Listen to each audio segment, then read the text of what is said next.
Ladies, this is a very important episode for all of us because we have Dr. Aliabadi on, and she is a force. She is board certified OBGYN and is here to educate us on our bodies to help us advocate for our own health.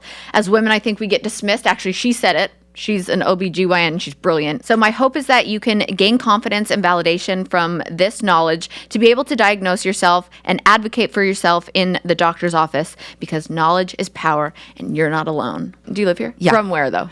I'm Persian. Persian, okay. I was born in Iran. I came here when I was 17. Oh, wow. And then got into, started going to education and... I went to the last year of high school because I didn't speak English. Yeah. So I didn't apply to college, obviously, Yeah. because I came here literally 6 months before graduation. Okay. And then I went to Foothill College. And from Foothill College, I transferred to Berkeley after 2 years. Graduated top of my class at Berkeley. Wow. Applied to medical school. But because my English was still so weak, I took the MCAT and the verbal reasoning, the English part of it. When I was halfway into it, they're like, time's up. I was like, what? Really? So I started bubbling all B's. And of No course, way. I remember I got 6. I think it was out of 15. For medical school, that's a big no-no. Yeah. And even though I was top of my grade at Berkeley, they told me you're not going to be able to keep up with the readings in medical school. So I went into a graduate program. You would take classes with medical students at Georgetown. I kicked everyone's butt in that program. Hell yeah. That's awesome. Out of 110, they took 14 of us, and I was third in my class. Wow. Yeah. So once I got in, I was able to skip the first year. Yeah. So I just cool. tutored the medical students, and then that's how I got into medical school. Oh my gosh. And you've dedicated a lot of your work to PCOS, which is so important because so many people have it and probably either don't know, or someone said that you could see it from a mile away if someone has PCOS. How can you tell? Or could you I go up to people all the time. You do? All day long. When did I do it? I did it, I think, 3 days ago. I do it all the time. Do I have it? I don't know. With you, it's difficult. But certain patients that have the clinical features of it, like if I see an older person with male pattern hair loss, they're slightly overweight or overweight, if they have acne on their face, if they're women and they have facial hair, sometimes I go up to them, I'm like, I'm really sorry, but can I ask you a question? I'm a gynecologist. They're like, yeah. I'm like, do you have irregular periods? They're like, how did you know? No way. You're like, I'm a doctor and a medium. Oh my gosh. So it's honestly, it's this. Once we're done with this podcast, you're going to walk around and identify patients on the street. Really? You're not going to be able to identify every single patient because they're skinny PCOS patients. But I always say if you see a 30-year-old with acne covering their face, you better suspect PCOS. I mean, that's probably hormonal, which obviously means there's something. Can you explain what PCOS is and how it affects women's health? PCOS, polycystic ovarian syndrome, is a hormonal imbalance that affects women in the reproductive age. It affects 15% of women in the reproductive age. I think that number is so much higher. Okay. But that's what the studies show. Yeah. And partly is the reason is because 75% of PCOS patients don't get diagnosed. So think about it. 75% are not diagnosed. And of the ones who are diagnosed, the doctors don't know how to treat these patients. Wow. So it's really sad. It's been my mission for many years, but I think I'm finally getting it out there through my patients. Yes. Because I don't have a voice, but my patients do. As I talk about it and I educate my patients, they do stories on it, and then their followers learn about it. Yeah. So I feel like I have been able to bring awareness to this. And now you're on a podcast about it. That's why, and honestly, it's so hard for me to come to these podcasts, but I do it because How come? because I'm busy. I have a patient in labor right now. And busy. I thought you were gonna be like, I'm shy. No, not at all. Yeah, you literally, one of your clients is in labor right now. In labor right now. I got home at 11 p.m. last night. I have a little bit of a headache right now, but I still take the time to come. Thank because you. if I can change one person's life, then I want to do it. I appreciate that. I know it's hard to squeeze things in when you're that busy, but thank you for doing this. I do have PCOS. Okay. I was going to ask you though, because is there a scale? Like somebody could have really bad PCOS, somebody could have minor PCOS. Absolutely. Let's go back to what PCOS is so everyone can understand it. Yes. So it's a hormonal imbalance, right? Yes. You need to have 2 out of the 3 criteria to get the diagnosis. Okay. Number 1 is history of irregular periods. Mm-hmm. Number 2 is PCOS looking ovaries on ultrasound. Polycystic doesn't mean you have these giant cysts on the ultrasound. It's a specific look of the ovaries on ultrasound. They should change the name because not all PCOS patients have PCOS looking ovaries on ultrasound, and polycystic is not cyst. People get it confused with big cysts. These are fluid-filled sacs that there are multiple I call it filling defects or sac of pearls in the ovary. It's a very specific finding on ultrasound. But you have to be experienced to look at it and diagnose someone with it. So that's number 2, polycystic looking ovaries on ultrasound. And number 3 is elevated testosterone symptoms. You don't have to have a high testosterone in the blood to get the diagnosis. I'm going to repeat myself. You don't need a blood test to diagnose PCOS. If you have elevated testosterone, great. But if you don't have it, that doesn't mean you don't have it. I still get patients who say, my doctor said I don't have it because my hormones are normal. False. Right. It's not one of the criteria. What are elevated testosterone symptoms? Male pattern hair loss, right up front, facial hair, body hair, acne, body acne. So if you and you don't have to have all of it. There's a PCOS patient that has hair loss. Another patient suffers from acne. It's if you have one of the elevated testosterone symptoms and you have PCOS looking ovaries or irregular periods, then you get the diagnosis. Okay. PCOS patients tend to be moody. They usually suffer, a lot of them suffer from anxiety and depression. Yeah. Mood disorder is definitely part of it. Majority of them have insulin resistance, so they tend to gain weight. They go to the doctor and the doctor says, well, don't eat as much. They're not overeating. Yeah. So stop telling PCOS patients not to overeat. They're not overeating. They just can't process the food like someone else does. Right. So weight gain is another part of it. Eating disorder, very common. It breaks my heart when I see teenagers with PCOS who have an eating disorder and their PCOS is the underlying condition, but it gets dismissed. Right. These are teenagers who eat exactly what their skinny friends are eating, but they gain weight, they have acne, they already have the mood disorder. So you put mood disorder plus weight gain, it equals to eating disorder. I would probably have an eating disorder too if people dismissed me. That's one of my biggest mission in life is to diagnose these little girls that are suffering. I had a very good friend of mine, her daughter lost 60 pounds with me once I fixed her hormones. Whoa. So do you know what I'm saying? She's living her best life right now. People go down the wrong path because of that frustration. Absolutely. All they hear from their doctor is, well, eat less. Yeah. It's not eating less.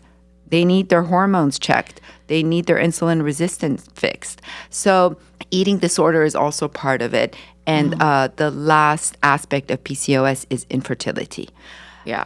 So PCOS patients in general tend to have a lot of eggs, but as they get older, the quality She of the points at me. quality of the eggs go down. But I want you to know that. No, I want to know it. I'd rather have you get upset and cry right now, but do the right thing. No. Than not do it. I know that.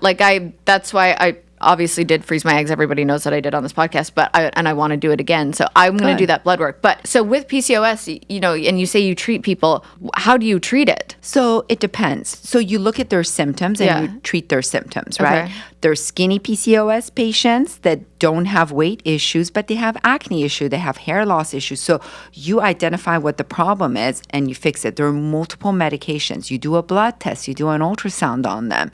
But at the end of the day, you're treating their symptoms. PCOS is not a condition that you just can erase. It doesn't go away. Right. But you can absolutely manage the symptoms. And by fixing, especially when you help them lose their weight, clear their skin, stop their hair loss, their confidence comes back. Yeah. Every single patient that I diagnose starts crying in my office because they've been dismissed for so many They feel years. heard finally. Yes. Yeah. Yes, that's exactly what they say. And it's so sad. Sometimes I do cry with them. Yeah. Because sometimes they come to my office when they're in their late 30s. They already have almost no hair on their heads.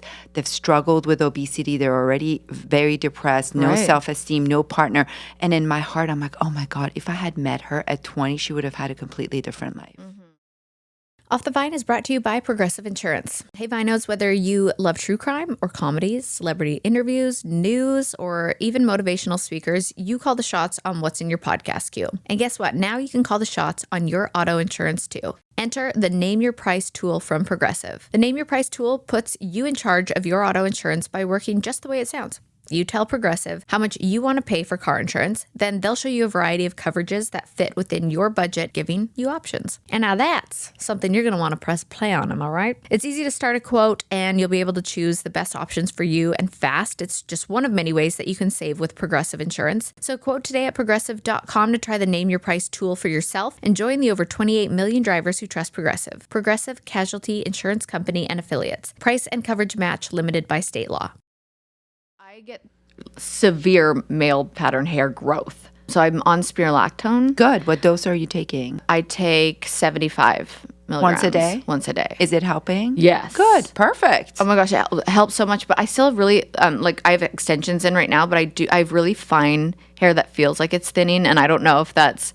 So there are other medications you can take. I take Nutrafol, which has made a difference. Yes, but you can also add minoxidil to it. You can do the Rogaine solution on your head, or you can take minoxidil as long as you're not actively trying to get pregnant. Okay. As you know, you can't be on spironolactone if you're Yes. trying to get pregnant. Right. So a lot of these medications you have to come off of. But while you're not trying, you should absolutely do it. So once you come off of those medications, do the symptoms come back? Yes. Oh. Yes, unfortunately. So Yes. like when I stop taking the spironolactone, it's going to just come back. If you have androgen sensitivity or your testosterone are high, as you're suppressing it, it'll suppress your symptoms. But as you take off that suppression, the levels start going up. And Right.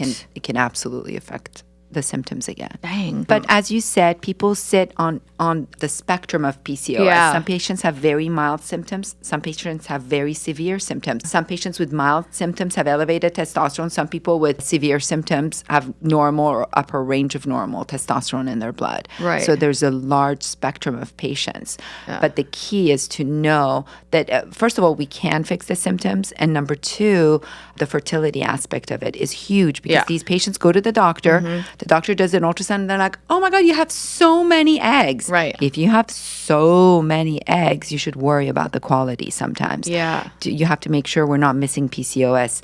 I spoke to a fertility doctor last year and I said, when do you send your PCOS patients for egg freezing? He said, by 32, latest 34. And I was like, what about your daughter? If you had a daughter with PCOS, when would you freeze her egg? Yeah. You know what he said? 28. So I said, why would you treat your patients different than your daughter? And he said, because I don't want to be pushy because they're going to think I'm trying to sell it. But no, this is not, you have to educate patients. Yeah. I would freeze my daughter's egg at 25 if Yeah. she had PCOS. But here's the problem. When you're young and you have good quality eggs and the count is good, patients can't afford it. Egg freezing is not covered by insurance. Yeah, it's so expensive. It's so expensive and it's so unfair. When they're 40 and they can afford it, nobody wants to freeze their eggs anymore. So true. So until we could, we have to work together. Insurance companies have to pay for egg freezing, at least for patients who are diagnosed with endometriosis, PCOS, or other conditions, premature menopause. There's so many reasons. This is a medical condition. But until we bring awareness to it, everyone, including insurance companies, will deny all treatment. I have heard of some companies starting to do it. I think Lululemon is A lot of companies a do. lot of okay, Yeah. good. I have written down that doctors' offices and doctors in general can be so intimidating sometimes. And we said it earlier how we always have to prove ourselves almost or ask more questions, but we don't know the questions to ask and we don't know. So I wanted this podcast to be really educational for women who go into the doctor and they want to advocate for themselves and say, okay, I have this symptom, and then ask the right questions. So if someone might have PCOS, what questions should they ask the doctor going in? So here's the thing. I don't want them to ask the doctor any questions. Okay. I want them to diagnose themselves at home right now as I'm talking to them. Okay. Okay. And once they know they meet the criteria for PCOS, they're going to call their doctor and they're going to say, do you treat PCOS? And if they say no, then they better look for someone who's experienced enough to treat them. The reason I started my online platform was not to help people lose weight. I'm not in the weight loss business. My passion has always been polycystic ovarian syndrome. Yeah. But over the years, I learned that if I say, if you have acne, I can help. People don't show up. But if you say I can drop your weight, they're going to show up. And then I'm going to say, wait a minute, I'm going to help you drop your weight, but you have polycystic ovarian syndrome. And that's exactly what we've been doing at Trimley, which is life-changing. Remember, you have to figure out the underlying condition. Otherwise, you drop these patients' weight, but you're still not helping them, right? They still have the acne. They still have the hair loss. They still have the fertility issue. You need to educate these patients. So if you're sitting at home and you're wondering if you have PCOS, I'm telling you, you need 2 out of 3. 1, irregular periods. 2, elevated testosterone symptoms like acne, hair loss, facial hair, body acne. You need to have 1, not all of it. Yeah. Or PCOS looking ovaries on ultrasound. If you have 2 out of 3, your diagnosis is there. Okay. So it's more about going in with the confidence of saying, yeah, okay, I've got this. Okay. And then it's you're able to balance hormones and do certain things to help. Absolutely. We can help them. Talk to me about Ozempic.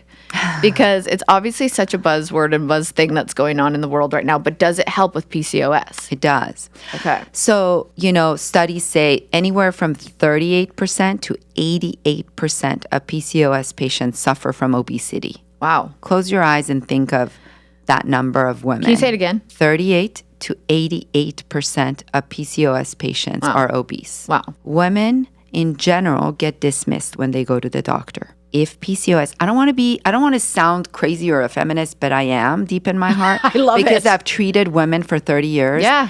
As women, we get dismissed. Yes. My breast cancer was getting dismissed. If I did not have an MD in front of my name, I would have been on chemo right now. Wow. I had to fight every step of the way for my own health. Women get dismissed. We need to be our own advocate. My job, what I do with my patients, I get Kaiser patients that I'm not a Kaiser doctor. Right. My visit is not covered. Do you know what I'm saying? But these patients come, I teach them what they have. They become their own advocate. One of them came to me and she's like, doctor, I went to my doctor at Kaiser. I sat her down and I said, this is my condition. I have PCOS. These are the medications I need. I need this because of this. I need this because of this. And she said my doctor was just sitting there with her jaw open. And she's like, okay, I'm going to write for all these medications for you. That's what we need to do. We need to empower women to be their own advocate. If something doesn't sound right, if you know in your heart something's not wrong, you have PCOS, I'm already telling you how to diagnose yourself at home. And you go to your doctor and your doctor is dismissing you, walk out and find another doctor who will get you help. Why is it? Why are we so dismissed? I don't know. Yeah. Well, I always say if men had periods Oh, God. and had endometriosis and painful periods, guess what? It would be a national holiday once. Or there'd be a solution immediately. No, they would get a week off work. Yeah. Do you know what I'm saying? Because they're on their period. But for us, it's like, don't complain, come to work. We don't want to talk about it. If you have painful periods, don't worry about it. You're being dramatic. Yep. I've gone to meetings with men when I'm the only woman. And when I walk in, and this is as of 4 years ago, one of the men looked at me and he's like, I hope you're not PMSing today. That makes me go, I want to go, that's crazy. This is 4 years ago. I'm an OBGYN. I'm extremely confident. Yeah. Do you know what I'm saying? But that's the problem right now we have in the world. And I'm not here. I love my husband. I have the nicest husband on the planet. He's a symbol of a guy. He's such a gentleman. But until men and women are equal, we're not going to get out of this situation. But we need to be our own advocates, right? And I think the reason PCOS is not diagnosed is PCOS patients are complicated, right? I spent 45 minutes with my new PCOS patients. You have to educate them. That education takes time, right? So what happens, doctors have 5 minutes to see you. They're not getting reimbursed. They're getting $70 to see a patient. You can't expect them to it's not fair to them either to spend all this time on a patient when they can see 10 other patients. So until we just need to be our own advocate. And that's with endometriosis, it's with breast cancer, it's with painful periods, it's with PCOS, it's with everything that affects us. So as women, we need to stick together and help one another. Gosh, it feels like, I think I said it on the podcast and I heard it on the Barbie movie, but they're like, women hate women and men hate women. It feels like we need to advocate for each other, but yet, for example, I have anxiety and I have hormonal depression. So if I am PMSing, I am depressed. Like I go dark sometimes. And I share a lot on social media. And I shouldn't go shopping for pain and reading comments, but people call me like a train wreck all the time when I'm really just trying to either talk about PCOS or talk about how hormonal I can get, or like I go through hard times, I have anxiety, and I share. I like to use my platform to share, and I get called crazy and a train wreck and messy. And can I be a mom to you for a second? Please. First of all, the reason we love you, the reason I'm here sitting with you is because you and I share the same passion to help women. So I admire that about you.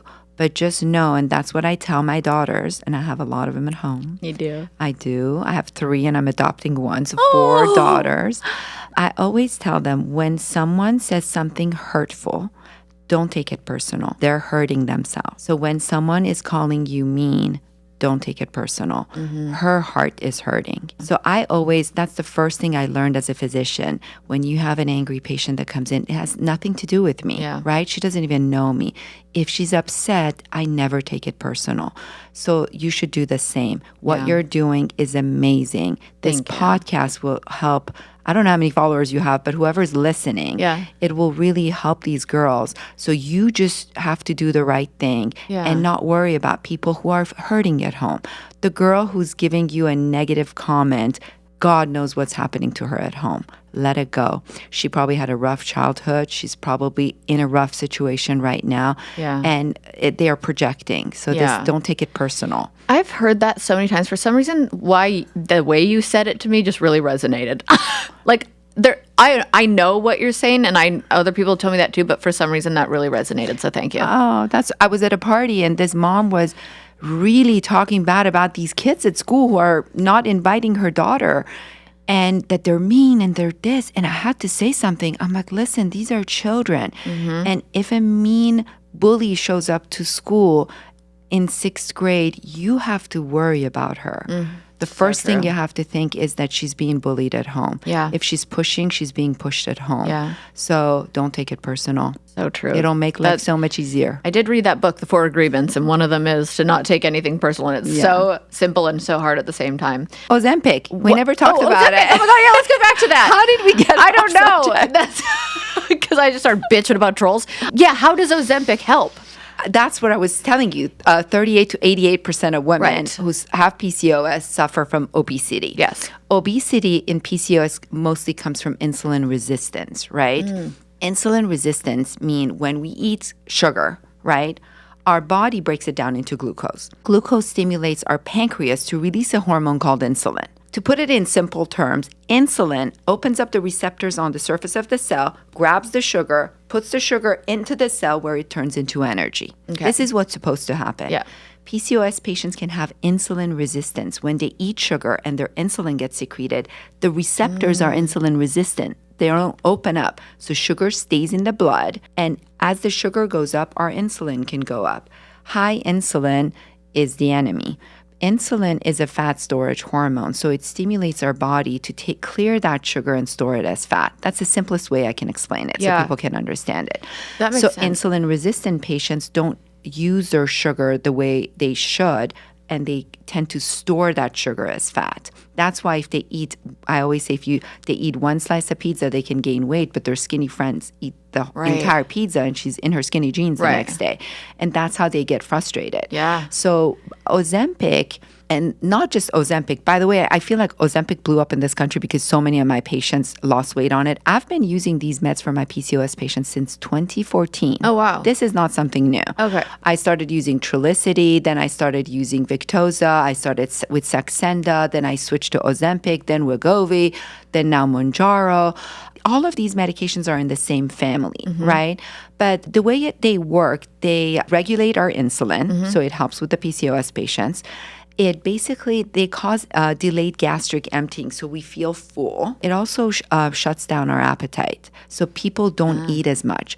A lot of patients, whether you're depressed or you have insulin resistance, patients tend to snack, so these patients are not eating as much, so their intake goes down, so they start losing weight. Right. But I want PCOS patients who are suffering from obesity or if they're overweight to understand these medications will help them lose the weight, but we're not addressing the underlying condition. That's why you hear on the news or on these blogs that you have to be on these medications for life. Yeah. That's true for some patients, but not all patients. Okay. If you diagnose these patients and treat their underlying condition, once you get them to their goal, you can take them off of these medications. Not all patients need to stay on it. So once you take them off, has the body kind of learned how to take the sugar and I don't know the terms, but like No, insulin resistance. Or does it go back? Insulin resistance is an issue. Metformin helps these patients a lot if you diagnose them correctly and give them metformin. Like I said, you can treat their other symptoms, but you have to remember, I have hundreds and hundreds and hundreds of patients that I've treated with PCOS that once they lose their weight, they become so confident, they start exercising, they eat healthier. That teenage girl who lost 60 pounds, I didn't use these meds on her. Right. She never used Ozempic or Wegovy. She lost 60 pounds, but she's a different person. Yeah. And what she told me a year later, she's like, I didn't know I had an underlying condition. I didn't know that I had insulin resistance. Now that I know what it is, I don't eat those types of foods. Right. And she exercises. She looks amazing. Yeah. So that's why education is, knowledge is power. Oh my gosh. And you are a ball of knowledge. Like it's so cool listening I don't know if to you it's talk. knowledge or it's passion. Well, both probably. But I can feel the passion from you, but also I'm like hanging on to every word because I'm like, wow, you are so smart. What happens if you go undiagnosed with PCOS? Like if you don't go in and find the right doctor or have the confidence to go in, what happens if you're undiagnosed? So for patients who are overweight and obese, they end up becoming diabetic. They have high cholesterol, heart disease, the list goes on, gallbladder disease. And infertility. There's, I think, 263 diseases that are associated with obesity. Oh, 263. that's crazy. Right? So it's important to diagnose them, but also the fertility aspect of it. I always tell my PCOS patients or endometriosis patients, the top 2 causes of infertility on the planet, that I can help you with everything. The only thing I can't help you with is your egg count and your egg quality. I had an 18-year-old in my office yesterday whose egg count is the same as a 35-year-old. Had she been not my patient, she would have probably not had any eggs by 30. Wow. Because of endometriosis. And one thing I want you to understand, and I don't know if you have this issue, but a good percentage of PCOS patients also suffer from endometriosis. So they do have painful periods. I have extremely painful periods. You need to come to me. Like and I see need to stars and I black out sometimes because the pain is so bad. Not every time, but like quite a few times. People listening to me. Yeah. Do you know for my birthday, I wanted a billboard on the 405. I wasn't able to get it. But I wanted the billboard to say painful periods are not normal. Yeah. Hashtag endometriosis. And then I went home and my daughter said, okay, Mom, so now they think they have endometriosis. Now what? Doctors are going to dismiss them, right? Yeah.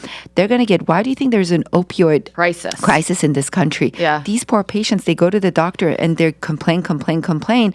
And finally someone gives them Vicodin. The next doctor is like, oh, she's a drug seeker. Yep. That's why she's here. No, she's not a drug seeker. Painful periods, periods can be excruciating with endometriosis patients. Yeah. These patients get dismissed all the time. So I think maybe 40% of PCOS patients suffer from endometriosis. And it takes doctors 9 to 11 years to diagnose endometriosis. Average age of diagnosis is 32. Majority of them go undiagnosed. Do you know what I'm saying? You know what I want? I want a megaphone, and I want to go in every little girl's room with my megaphone and say, listen, are you 18? Do you have painful periods? Do you have irregular periods? Do you have this? Do you have that? Here's what you need to do. Yeah. Because, we are. Why have we gone through so many years of our lives just thinking like this is, well, it must be what happens. This is just how periods are. Because it's us, right? Yeah. Oh, you're being dramatic. Yeah. Oh, I had painful periods too. Yeah, or the moms usually say, I had painful periods. I know, but you also had your first child at 20. So endometriosis didn't have a chance to destroy your eggs and your ovaries. Yeah. More and more women are getting pregnant in their mid-30s. Endometriosis and PCOS catches up with you when in your mid-30s. Is endometriosis curable? Suppressible. Okay. There's no cure. So endometriosis is when the cells inside the uterus, endometrial cells similar to that, are around the tubes and ovaries on the outside. and once a month when our uterine lining breaks down. The easiest way I can describe it is our ovaries are trying to get us pregnant, right? So they secrete a hormone. The lining inside the uterus gets thick and juicy, ready for pregnancy. When we don't get pregnant, the lining breaks down and comes out. 10% of women on the planet have these cells around their tubes and ovaries, similar cells. So when the ovaries are secreting hormones, these cells get stimulated. And when we don't get pregnant and our lining breaks down and comes out as a form of period, these cells on the outside also bleed. I have videos of it. I'll show you before I leave. Okay. Blood is an irritant to the pelvis. It causes pain. It causes bloating. It causes painful sex eventually. It causes scarring in our pelvis. And eventually, because these women get dismissed, their egg count goes down. So think of a PCOS patient that has a lot of eggs, right? But the quality slowly goes down. Yeah. If they also have endometriosis, then their endometriosis that's going uncontrolled starts killing the eggs. So their egg count and quality also starts going down with the endo. That's why it's so important to do the egg count and see where these patients are. Yeah. God is real that you have 3 daughters. 4. 4 daughters, right. Like I wish I could have been your, I mean, I love my mom, but like you're going to help them so much. Oh, my daughter came home when she was 16. She was in water polo. She's like, Mom, my coach was doubled over in pain and she couldn't function. I'm like, so what'd you do? She's like, I went up to her. I'm like, Coach, are you okay? And she's like, yeah, I'm on my period. So my daughter bends down and whispers in her ear. She's like, I think you have endometriosis. You need to go see a doctor. I love it because they're going to be a voice for it too. All my patients are. Yeah. All my patients are. Okay, even though my closet was overflowing with clothes, I felt like I never had anything to wear. Does anybody else get like that? It's like overflowing and you're like, I have nothing. And then I found Quince and have finally given my closet the upgrade we both desperately needed. I've built out a capsule wardrobe with iconic pieces that can be styled for any occasion. So Quince creates timeless classics that never go out of style, which makes putting together that outfit way easier. So Quince has all the capsule wardrobe must-haves. I cannot get over my Mongolian cashmere sweater in black. It is so cozy. It's super soft. And they also have really stylish suede and leather jackets and silk blouses and dresses. So here's the kicker. All Quince items are priced 50 to 80% less than similar brands. So by partnering directly with the top factories, Quince cuts out the cost of the middleman and then passes those savings on to us. And Quince only works with factories that use safe, ethical, and responsible manufacturing practices and premium fabrics and finishes. So we love that. Take the drama out of planning an outfit and upgrade your closet with Quince today. Go to quince.com/vine for free shipping on your order and 365-day returns. That's QUINCE.com/vine and get free shipping and 365-day returns. Quince.com/vine. Okay, man, I'm obsessed with holidays, okay? It's an obsession, but finding the perfect gift for everyone is always stressful for me. This year, I actually have most of my holiday shopping done, and that is thanks to Skims Holiday Gift Shop. You can find the perfect present for everyone on your list, like sisters, moms, dads, boyfriends, best friends, even pets. And I even got a little something for myself. Actually, I got a few little somethings for myself. Skims is creating the next generation underwear, loungewear, and shapewear. It's the procrastination station over here because I am always wrapping gifts last minute during the holiday season, sometimes even Christmas morning. So my favorite part of the Skims holiday shop is that their best-selling holiday collections come wrapped and ready to go in pre-packaged Skims holiday boxes. Less work for moi. Skims makes holiday shopping so easy with styles for everyone in the family. Skims holiday gift shop is the destination for all your gifting needs. I've been living my truth in my Skims robe. It's amazing. I don't know if you guys watch Big Brother, but Suri, she was always in her robe. That's me, always in my Skims robe. So believe the hype. Skims has over 100,000 5-star reviews for a reason. Skims holiday gift shop is now open at skims.com, plus get free shipping on orders over $75. After you place your order, be sure to let them know that we sent you. So select podcast in the survey and be sure to select our show in the drop-down menu that follows. Okay, so I talked about this earlier, but I personally experienced hair growth and terrible menstrual cycles. But so is that the hair growth? Is that the testosterone? Yes, it could be from high testosterone or androgen sensitivity. So you can have normal testosterone, but your body is just sensitive to the amount of androgens that you're making. And then the spirulactone is the one helping that's going to help with that. Bravo. Okay. Birth control pills can help patients. Metformin can help. But that's why you have to figure out what symptoms patients have, what underlying conditions they have, and then fix it. Why am I so scared to go on birth control? I don't want to be mean. I'm not going to say it. Say it. I was going to say it's lack of knowledge, Yeah. lack of education about it. That makes sense. Because, I was listening to this guy on Instagram saying, birth control is dangerous. You shouldn't go on it. Right. My heart sank for all those endometriosis patients that I'm treating with birth control. So these endometriosis implants grow with estrogen, and we can slow down their growth with progesterone. How can you give a young girl progesterone? Birth control pill. You can pick a low dose combination birth control pill, or give them a progesterone only birth control or a progesterone IUD. And here's this guy telling patients birth control is dangerous. My heart sank. I'm like, oh my God, all these endometriosis patients that their pain is controlled, they're saving their fertility because they're on birth control. Listen to this guy. They're going to come off of it. That's why, That's what I did. I got scared. Yeah. Because I'm not educated. It's not your fault, though. You don't have an MD in front of your name. Right. But that's why it's good to know that if you have painful periods, that's not normal. If you already have the diagnosis of PCOS and you have painful period, chances are you have endometriosis. And when you go to try on your own to get pregnant, don't get disappointed if you're not getting pregnant, because when you have that much inflammation in your pelvis, it makes it hard for you to get pregnant. Every time I see a doctor, if I call the doctor a fertility doctor and I say I have a PCOS patient or I have an endo patient, I feel like that's really mean, but I feel like they're doing this on the other side because they know these poor patients need them. Yeah. They have to pay tens of thousands of dollars to get pregnant. I always say, if you send every 20-year-old to my office one time, I don't need to see them again. One time at age 20, I'll diagnose them, I'll tell them what they need to do, and they will never end up in the hands of the fertility doctors. Damn, but I wish you need a megaphone. I don't have a single patient like you who walks around with painful periods. Gosh. So you would recommend going on birth control? I would not give you an option. And when patients don't listen to me, I ask them to leave, because you know what I tell them? I'm like, I don't want to go down that path with you. I don't have the heart to watch you suffer. What one should I go on?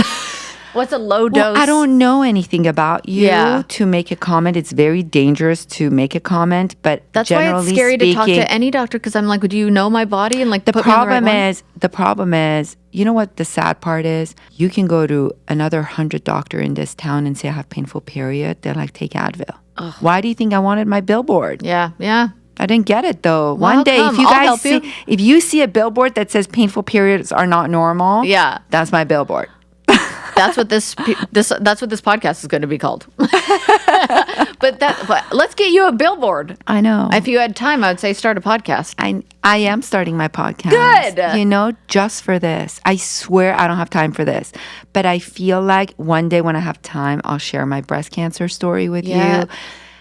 I have my foster daughter's story with you, PCOS story with you, endometriosis. These are all women health issues. We get dismissed. You know what my solution for the world is? What? Women need to run the world. Yeah. But in order for women to run the world, we need to educate our little girls to have a voice. In order for girls to have a voice, they need to get an all-girls school education to become confident. So it starts at a young age. From the minute we open our eyes, they tell us we're not good enough. We're not smart enough. We need to stay home and clean. No, dude, no. Yeah. Let us run the world. Everyone will be in a better place. Home. Yeah. We don't even need you to clean the house. We'll take care of that too. But I'll show you where the world will be if women run it. I said that to a friend of mine and he said, you're sexist. I'm like, I'm not sexist. This is the reality of life. And he's like, well, I don't see any women coming up to be the president. I'm like, I know, because we don't have equal rights yet. If you give us that platform, we're going to show you how we can change the world. Human trafficking, sex trafficking, gun violence, nuclear wars, all of it will end. But until women unite, start believing in themselves. I tell my girls, my daughter's at Stanford, my second one's applying to Stanford. I tell them, take positions of power. Take positions of power and show men how it's done. I just got so riled up. That's the solution for the world, people, but nobody listens to me. And then everyone just says like, oh, you must hate men and blah, blah, blah. And it's like, I love men. I love men. I have the nicest husband on the world, like on this planet Earth. Yes. But this has nothing to do with that. Women need to have the platform to do the right thing. Yeah. We need, just like we run that household, we're going to run the world better than anyone can. if I get shot, a guy shot me. No guys even listen to this podcast, so Okay, you've good. got the Thank right God. audience We're here. safe. Before I let you go, I did want to know just how you diagnosed yourself and found out you had breast cancer. Oh my God, that's a long story. Oh, it is? I can tell you in how much time do I have? Whatever time you have. I have no family history of cancer. None. Well, I didn't. I didn't take hormones. I don't eat animal products. I've never done drugs in my life. I know people don't believe that. I've never tried drugs. I've never smoked. And I rarely drink. I was the poster child of someone who was not supposed to get breast cancer. I did a genetic cancer test on myself, and it was obviously negative. When I was 48, I went for a mammogram. They saw something and they said, we need to biopsy it. It was on my left breast. They biopsied it and they told me it's atypical cells. I needed to do an excisional biopsy, which means they go and take a little area out. I did that. I went to my doctor and she said, go home, come back in 6 months. I said, okay. I went back to my office and I calculated my lifetime risk of breast cancer, as I've always done for all my patients. And when I filled out the questionnaire, at the end of it, my lifetime risk was 37%. So I called my doctor. I'm like, you told me I'm okay, but my lifetime risk is 37%. I have 3 little kids. Back then, I didn't have Coco, my foster daughter. And she's like, no, it's fine. Look at you. You're so healthy. You don't have any family history. You're going to be okay. I said, you know what? I'm a little uncomfortable with this. I want to take my breasts off because 37%, if you told me I had a 37% chance of getting hit by a car, I would sit my butt at home.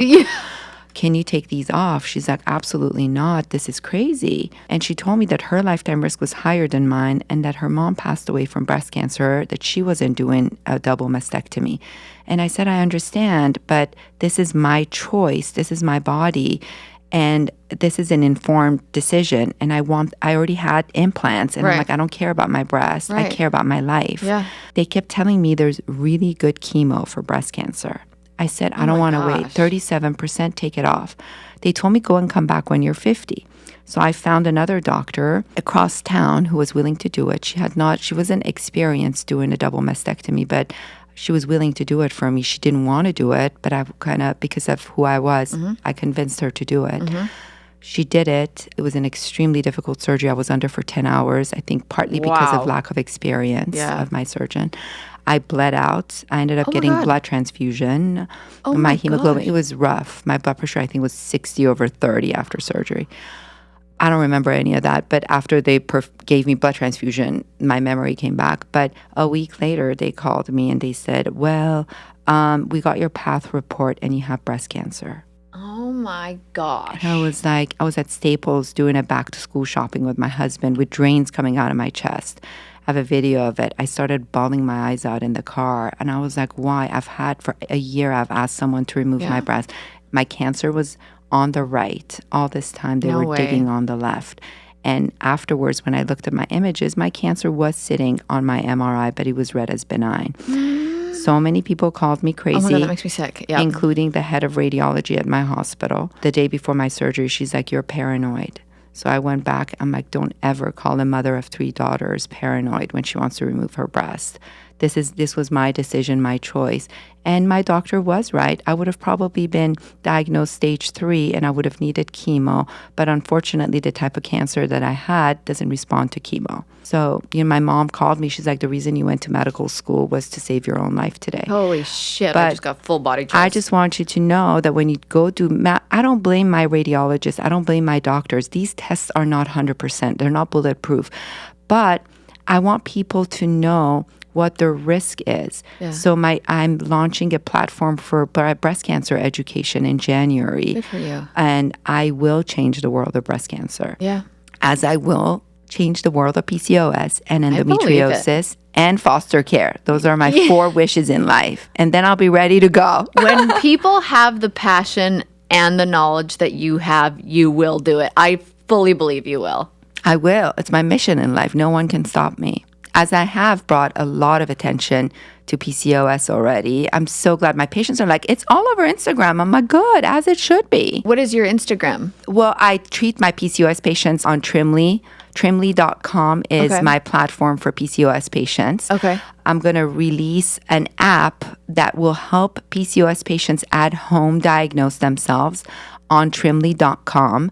So we've been treating all PCOS patients. As I said, they come for weight loss. We diagnose them for PCOS. Yeah. It will have an easy solution for people at home to click on a button, answer a few questions, and it'll tell them if they have PCOS or not.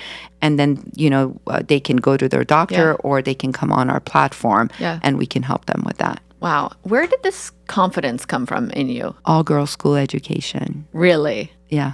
I had a talk at my house with my daughters go to all girls school. That's another thing women are not aware. There's 40 some years of data that says girls who go to all girls school, there are 21 advantages of a girl going to an all girls school in middle school and high school, not elementary. Yeah. And there's 0 advantage of a girl going to a co-ed school. This is data that's been proven, right? Wow. Yet only 4 to 5% of women go to all girls school. Madeleine Albright, Hillary Clinton, and Condoleezza Rice, 3 of the most powerful women in our country. What's common between the 3? All girls school? Yes. No way. I think 50% of top 500 CEOs come from all girls schools. Wow. The information. So that's why I say send your daughters to all girls school. I had parents at my house, but my daughter has to choose. I'm like, no, she doesn't. Your daughter at age 12 can choose which friend to play with, which color shirt to wear. But your daughter cannot make a decision on something that will affect her for the rest of her life. My daughters go to Archer School for Girls. Hands down, it's the top school in this town, at least. It's an all-girls school education. My daughters came out of there wanting to be the president of this country. That's how you empower little girls to do the right thing. That is so cool. Okay, I can't wait for you to have a podcast too. When is that going to come out?